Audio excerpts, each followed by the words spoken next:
오늘 이제 드디어 시공계약서 쓰는 법 알려줄게. 그러면 시공계약서는 어떻게 만들어야 될까? 그건 저는 모르죠. 그러니까 설계할 때 표준계약서 있었지, 그지? 네네. 시공계약도 마찬가지로 국토교통부에서 민간건설공사 표준도급계약서라는 게 있어. 말이 길지만 안 돼. 계약서. 이걸 쓰면 돼. 보통 이제 대부분 많은 현장에서 네. 시공사가, 건설사가 가져오는 계약서를 건축주가 제대로 읽지도 않고 계약을 하는 경우가 꽤 많아. 되게 중요한. 그치. 중요한 거 알지. 너는 알지. 네. 그치. 근데 실제로 현장들 보면은, 문제가 생겨서 네. 내가 계약서를 좀, 보자고. 하면은 없어. 한 장짜리도 본 적이 있어, 내가. 계약서 한 장. 그렇게 많은 양인데 근데 한 장짜리 계약서도 본 적이 있어. 할 말이 없네요. 계약서가 어떻게 구성이 되어 있는가 하면은 네. 갑지, 맨 앞장, 네. 두 번째 일반 조건, 세 번째 특수 조건, 네 번째 첨부서류 이렇게 만들어져 있어. 크게 네. 크게 구분해서 갑지는 한 장이야. 앞에 맨 앞에 한 장. 여기가 뭐가 들어간가 하면 계약의 중요한 사항들, 공사 위치, 공사명, 계약 금액, 보증을 어떻게 하는지 이런 것들이 이제 갑지에 들어있고. 키포인트. 요점 정리. 네. 일반 조건은 계약 일반 사항들이 여기 들어있고, 특수 조건은 이 현장에만 제공되는 그런 것들이 들어가는 거야. 첨부 서류는 이제 설계서, 산출 내역서 이런 것들이 첨부 서류에 들어가는 거고. 네네. 자, 그러면 표준도급 계약서가 주는 거는 요 위에 갑지하고 일반 조건만 줘. 네네네. 밑에는 네가 만들어서 넣어야 되는 거야. 그쵸. 상황이 다 다른 그렇지. 거니까 내 현장이랑. 자, 도급 계약서, 그래서 이제 갑지에다가 공란에 네 현장에 맞는 것들을 입력을 하고 특수 조건 추가하고 첨부 서류 추가해서 그럼 이제 계약서가 되는 거야.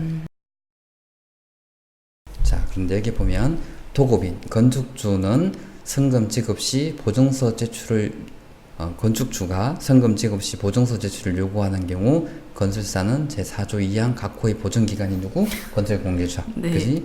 란 보증서를 제출해야 된다라고 돼 있는데 네. 여기도 문제가 있어. 하여야 한다. 계약상에 그러니까 문구가 좀 잘못된 부분이 있는데 네. 여기에 보면은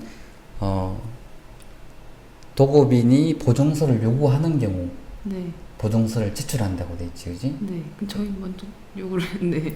근데 내가 저번에 뭐라고 했어? 성급금 보증서는 건축주가 성금을 지급하기 전에 미리 받아야 된다고 얘기를 했잖아. 네네네. 그럼 그렇지 않으면 보증금을 못 받는다고. 네네. 그치? 먼저 받고 그치. 주라고. 근데 이 계약서에는 그 순서가 없어.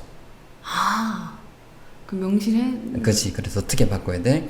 도급인이 성금 지급 시 보증서 제출을 요구하는 경우 수급인은 제4조 2항 각호의 보증기관에 발행한 보증서를 제출해야 된다를 네. 수급인은 네. 건설사는 성금 청구 시 네. 청구시. 도급인에게 제4조 2항의 각호 보증기관이 발행한 보증서를 제출해야 된다라고 바꿔놓으면 네.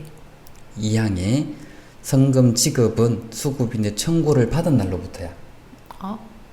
성금 지급을 청구를 받은 날로부터 14일 이내에 지급을 하게 돼 있잖아요. 그렇지? 근데 청구를 할 때 네. 미리 보증서를 제출하고 청구를 하게끔 계약서가 바뀌어야 되는 거야. 순서가.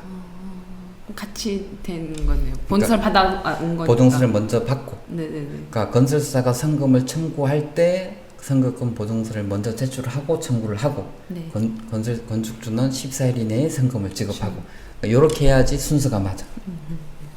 자, 그 다음에 성금은 기성 부분에 대한 대가를 지급할 때마다 다음 방식 의하에 산출한 금액을 정산한다. 요거 기억나?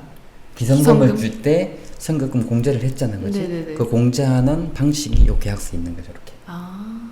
저거 명실해 놓는. 해 있는 거야, 이미. 네네네네. 자. 기성금 얼마죠? 그리고 도급인은 건축주는 성급을 지급한 경우 다음 각호 1에 해당되는 경우 당해 성금 잔액에 대해서 반환을 청구할 수 있다고 하는데 계약을 해지하지 않는 경우 성금 지급 조건을 위반하는 경우 무슨 얘기냐면은 네. 성금을 네. 건축주가 줬어. 네. 근데 계약이 해지가 됐어. 네. 그럼 어떻게 해야 돼? 돌려. 그치. 돌릴 수 있는 게 보증서. 그쵸. 그 다음에 성금 지급 조건을 위반한 게 건설사가 성금을 받아서 네. 딴 데 썼습니다. 현장에 안 쓰고. 그럼 그것도 문제가 있는 거예요. 그치. 달라고 해야죠. 성금의 목적은 이 현장에서 자재나 여기만 노임학구를 쓰라고. 쓰라고 네. 준 건데 이걸 네. 다 냈으면 성금의 목적을 위반한 거기 때문에 그때는 성금 이행정권으로 해가지고 받아낼 수 있다. 기성은 네. 건설사가 공사한 만큼 지급하는 게 기성이고 네. 이거는 협력 관계를 위한 기본이야. 현장에서 제일 많이 싸우는 게 자재 가지고 싸우는 거 하나. 네. 그래서 이 자재 가지고 싸우는 걸 막기 위해서 뭘 했어? 견적 준비해서 제조사 제품명을 다 정한 네. 거지. 네. 두 번째로 많이 싸우는 게 기성이야. 아. 건설사는 돈을 더 많이 달라고 요구를 하고 그렇죠. 네. 건축주는 돈을 안 줄. 왜 안 주려고 하는가 하면 건설사가 돈을 많이 달라고 하는 걸 알기 때문에 안 주려고 하는 거야. 방어를 네. 하기 위해서. 네. 근데 이게 수량산출수에 따라서 정확하게 딱 공사가 이만큼 했습니다가 딱 나오면은 싸울 일이 없잖아, 그지?